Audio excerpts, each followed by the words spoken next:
Okay, so welcome back. This is video number 2, and this is the platform. So before we get started, it's crucial that we're on the same page. Now, I know you're excited about learning how to use Pinterest to get amazing amounts of high quality traffic, but to ensure that your success is going to be high, we want to make sure that you're hitting or at least close to the bullseye. What do I mean by that? So if you can imagine a bullseye or a dartboard and you're trying to aim for the center bullseye. So that's what we're talking about here. Now, you see, before you can get traffic from Pinterest, you need to understand how it works and how it's different from other social media platforms. A lot of people tend to make the mistake of assuming that Facebook and Pinterest and Instagram and all the other social media platforms are the same. So we don't want that. We want to make sure that you understand how Pinterest works. That way you can understand what types of people are going to Pinterest, what they're looking for, what is the culture. And if you understand that, it's going to be easier to help you communicate with these types of people. So it's very different. It's kind of like walking into a formal business meeting and assuming that they're your friends. Well, obviously, the way that you would treat your friends would be very different from how you would interact people in this formal business meeting. Or say you go to a place that you don't know the culture. Understanding the culture is going to be good for you because that way you're not going to offend somebody. That way you don't do something that is totally out of norm. You do something in the sense that it will gain their trust at a much faster rate. So that's why we have this particular video, because it's very overlooked in terms of not knowing how things work. So same thing. So I want you to reset any assumptions that you have about Pinterest or even any strategies that you've learned over the years about Pinterest. Reset that in your brain. Assume that you don't know anything, because that way, when it comes to learning the strategy that is built into this video course, it's going to be a lot easier for you in the long run.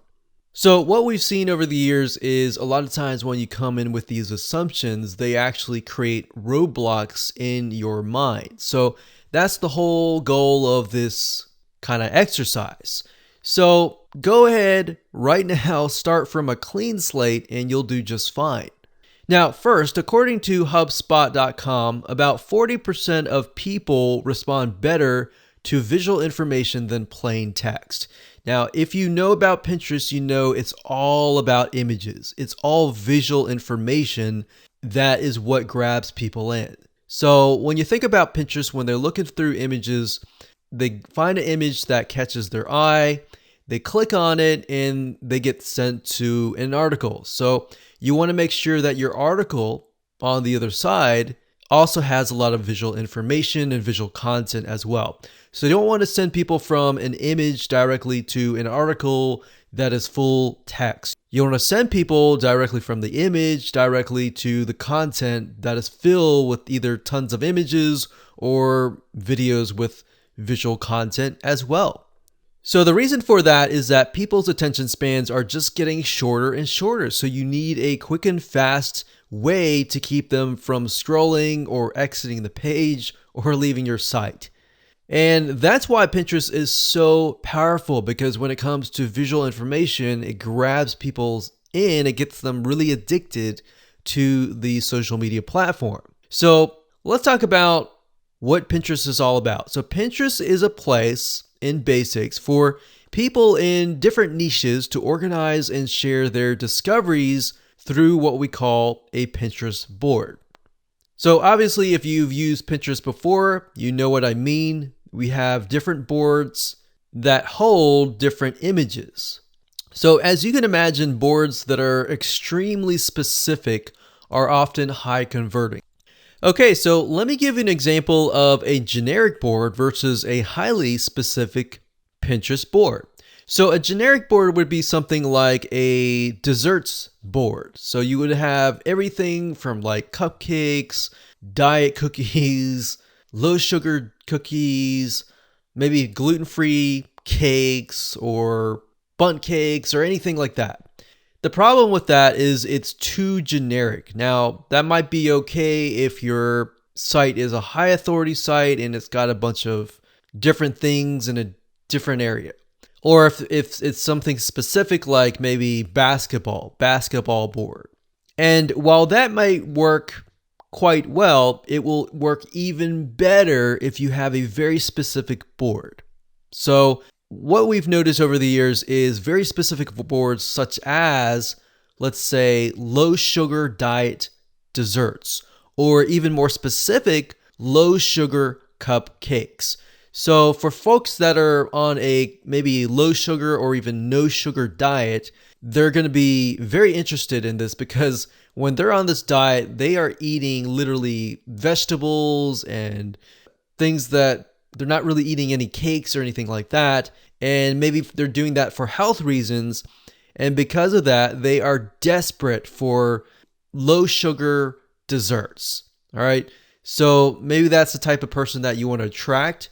So when they click over, they see an article that says maybe you're on a diet, maybe you're doing this for health reasons, but that doesn't mean that you can't eat desserts. And here's a bunch of recipes, and maybe you can get them to opt in to your email list and maybe subscribe, you build a relationship, and then you sell them later on. But that's how you can essentially attract people who are in a very specific frame of mind. And that is how you will be able to convert people better on Pinterest. So I'm going to break it down. I'm going to dive in a lot more depth in the future videos. But this is kind of more of an overarching view of what we'll be talking about later on. Now, in terms of Pinterest boards, I want you to note the keyword, which is organization. So that's the big thing about Pinterest that really differentiates between all the other social media platforms.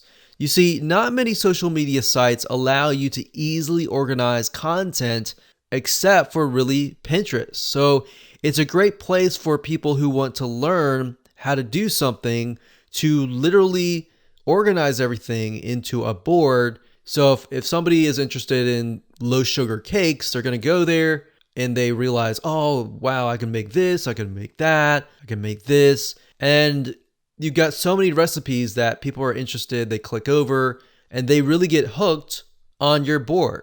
Now, you could, if you wanted to, create a board of different recipes from either from you, from other competitors, and that's fine.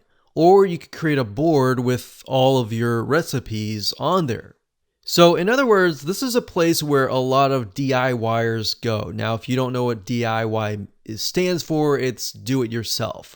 So people who want to look for recipes, they want to create food, they want to look at projects, maybe home projects, they want to see how to do something, they're most likely inclined to want to buy something, if that makes sense. So as you would guess, Pinterest is the place to go from sharing everything from images, videos, content in order to actually do these projects. Whereas on the other hand, if you think about Facebook, for example, a lot of people are there because they want to know what is going on with their friends and family. They're not really there to necessarily learn. So it's a very different platform and a very different culture and a very different mindset.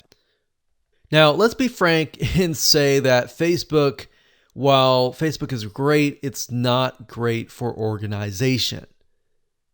In fact, if you think about it, anytime you create a post of an image or a video, it can easily get lost into the feed as time passes on. And even if you think about Facebook groups, for example, you'll notice that even groups are very, very hard to organize. If somebody posts a post, a lot of times in a Facebook group as well, or even a page, it will eventually go down and it's not really a great place to organize. So Pinterest is great for planning, getting inspiration, organizing, and ultimately implementing, which is usually where the purchase happens. So remember, people are going to Pinterest because they're looking for inspiration. They're looking to organize their house. They're looking to learn something. And if learning something usually leads to buying something, you think about people are looking through recipes. They're going to have to buy food, right? And ingredients to make the food. Or they're looking at home projects. Let's say, for example, how to paint a room. They're eventually going to need to buy paint. They're going to need to buy blueprints on how to go about that, how to build boxes or kits and gadgets or crafts. They're going to have to go and buy things. So imagine that. Keep that in the back of your mind and understand that people are there to buy. So in hindsight, 2020, you realize that Pinterest can really produce a lot of sales if done right. So that's why we're going to break things down in the next few videos in terms of the funnel and how your marketing campaigns need to be set up. So with that said, let's move on to video number 3.